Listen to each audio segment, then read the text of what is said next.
መጽሐፈ ኢያሱ ምዕራፍ 14 የእስራኤልም ልጆች በከነዓን ምድር የወረሱት ካህኑ አልዓዛርና የነዌ ልጅ ኢያሱ የእስራኤልም ልጆች ነገድ የአባቶቻቸው አለቆች ያካፈሏቸው ርስት ይህ ነው። እግዚአብሔር በሙሴ እጅ እንዳዘዘ ለዘጠኙ ነገድና ለእኩሌታው በየርስታቸው በዕጣ አካፈሏቸው። ለሁለቱ ነገድና ለእኩሌታው ነገድ በዮርዳኖስ ማዶ ሙሴ ርስት ሰጥቶ ነበር። ነገር ግን በመካከላቸው ለሌዋውያን ርስት አልሰጣቸውም። የዮሴፍ ልጆች ምናሴና ኤፍሬም ሁለት ነገዶች ነበሩ። ለሌዋውያንም ከሚቀመጡባቸው ከተሞች ለእንስሶቻቸውና ለከብቶቻቸውም ከሚሆን መሰምሪያቸው በቀር በምድሩ ውስጥ ድርሻ አልሰጧቸውም። እግዚአብሔር ሙሴን እንዳዘዘ እንዲሁ የእስራኤል ልጆች አደረጉ፣ ምድሪቱንም ተካፈሉ። የይሁዳም ልጆች በጌልገላ ወደ ኢያሱ ቀረቡ። ቀኔዛዊውም የዮፎኒ ልጅ ካሌብ አለው፣ ለአምላክ ሰው ለሙሴ ስለ እኔና ስለ አንተ እግዚአብሔር በቃዴስ በርኔ የተናገረውን ነገር ታውቃለህ።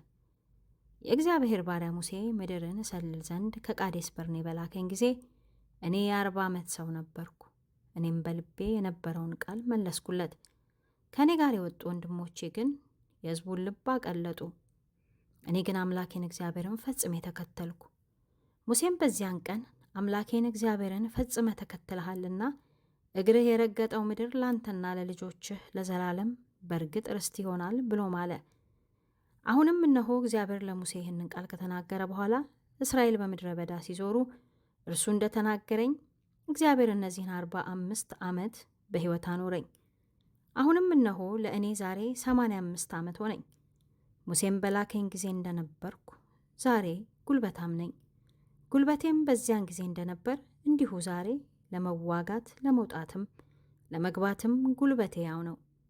አሁን እንግዲህ በዚያን ቀን እግዚአብሔር የተናገረውን ይህንን ተራራማ አገር ስጠኝ። አንተ በዚያ ቀን ኤናቃውያንን ታላላቆችንና የተመሸጉ ከተሞችም በዚያ እንዳሉ ሰምተ ነበር። ምናልባት እግዚአብሔር ከእኔ ጋር ይሆናል። እግዚአብሔር እንደተናገረኝ አሳዳችኋለሁ። ኢያሱም ባረከው።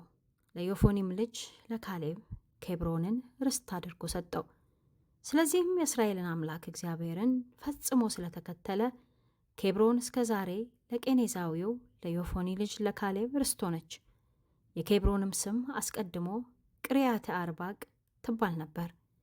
ይህም አርባቅ በኤናቅ ሰዎች መካከል ከሁሉ ከፍ ያለ ነበር። ምድሪቱም ከውጊያ አረፈች።